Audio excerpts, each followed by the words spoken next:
Hai, Assalamualaikum warahmatullahi wabarakatuh. Okay, nama saya Muhammad Ifai bin Muaizi.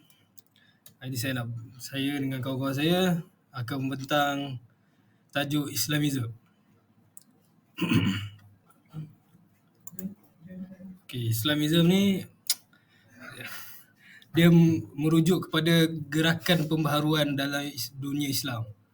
Lepas tu tidaklah ganas dan boleh membawa kepada gerakan yang aman. Maksudnya dia memberi keamanan lah, agama yang bagus. Islamism adalah gerakan politik dan sosial yang bertujuan untuk menerapkan hukum syariah secara menyeluruh dalam kehidupan masyarakat. Bagi penyataan masalah pula, meskipun tujuannya dianggap mulia oleh sebahagian orang, namun ada juga yang melihat gerakan ini sebagai ancaman bagi kebebasan individu dan hak asasi manusia kerana cenderung mengabaikan prinsip-prinsip demokrasi dan pluralisme. Seterusnya saya akan bagi kepada kawan saya, Muhammad Hafiz.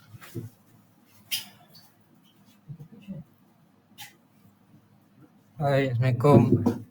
Nama saya Muhammad Hafiz bin Suhaidi. Saya akan menerangkan tentang objektif kajian.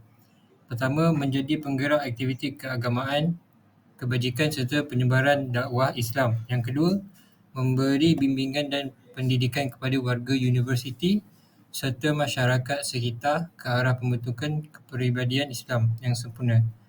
Yang ketiga, menjana sasiah melalui penerapan nilai-nilai murni berteraskan ajaran yang terkandung di dalam Al-Quran dan As-Sunnah.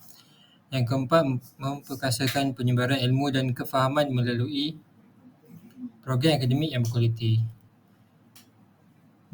Metodologi kajian. Fundamentalism Islam.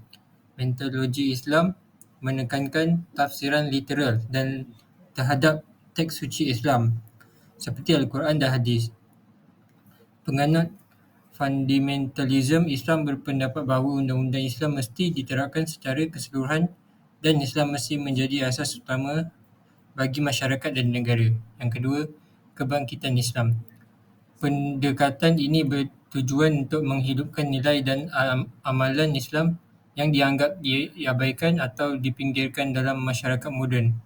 Kebangkitan Islam menekankan kepentingan menghidupkan kembali ajaran Islam dalam konteks masa kini.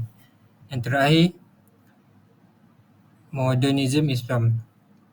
Metodologi ini berusaha untuk mentafsir semula prinsip Islam berdasarkan konteks sosial, politik dan intelektual moden. Modernism Islam menekan bahawa Islam boleh dikompromi dengan prinsip demokrasi, hak asasi manusia dan perkembangan sains. Seterusnya saya akan pas kepada kawan saya.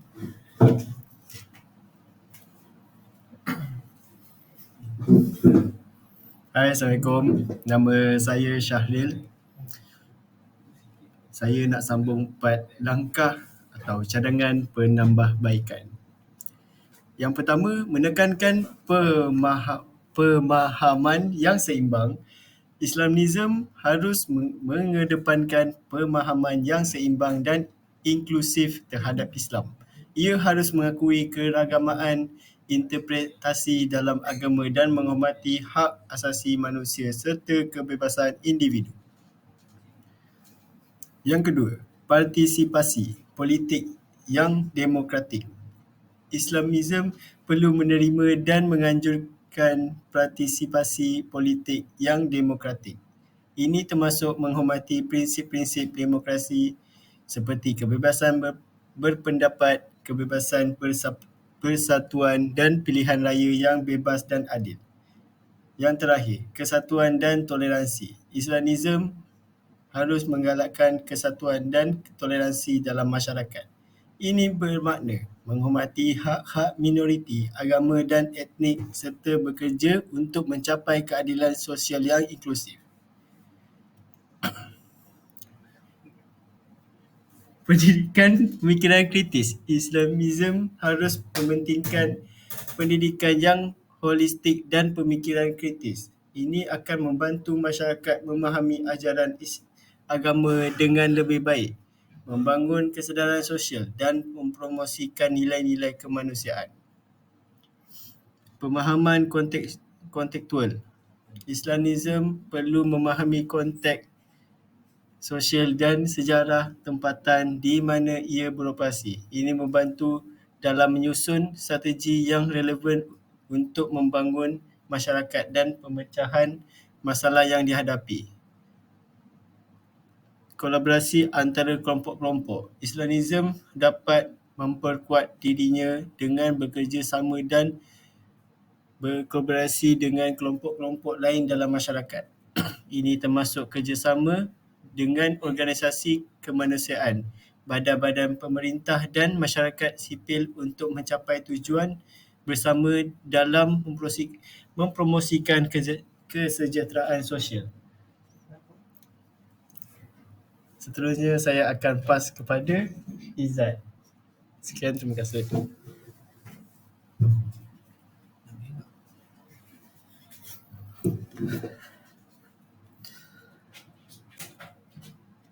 Kesimpulannya adalah dimensi baharu politik semasa menyaksikan tuntutan kepada kemeluan demokrasi dalam sistem uruselia negara. Keperluan-keperluan semasa yang mementingkan kebaikan ekonomi, politik dan sosial yang diasaskan kepada realiti dan praktis dilihat satu keutamaan berbanding perjuangan gerakan Islam dekad 80-an yang didasarkan kepada ucapan retorik semata-mata. Perubahan lanskap politik dunia ini turut diiringi oleh trend pasca Islamisme yang berkembang dalam kerangka pemikiran golongan Islamis, khasnya selepas revolusi Iran 1979 yang melihat bahawa pasca Islamisme adalah satu solusi kepada gerakan Islam dan menyelesaikan isu-isu global.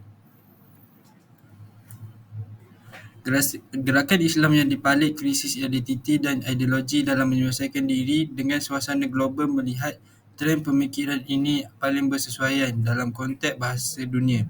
Justru kajian-kajian yang lebih terperinci dan berfokus khusus kepada satu persatuan gerakan Islam di Malaysia adalah penting untuk dijalankan supaya hasil kajian dapat memberi orientasi pemikiran bagi gerakan Islam menyaring unsur-unsur barat. Meskipun begitu, memang tidak dapat dinafikan bahawa trend pasca Islamisme ini menggerakkan pelbagai hal yang positif kepada gerakan Islam. Namun, kebaikan dan nilai yang positif bukanlah tiket untuk gerakan Islam menghalalkan soal-soal liberalisme dalam dasar perjuangan. Sekian, terima kasih. Sama-sama.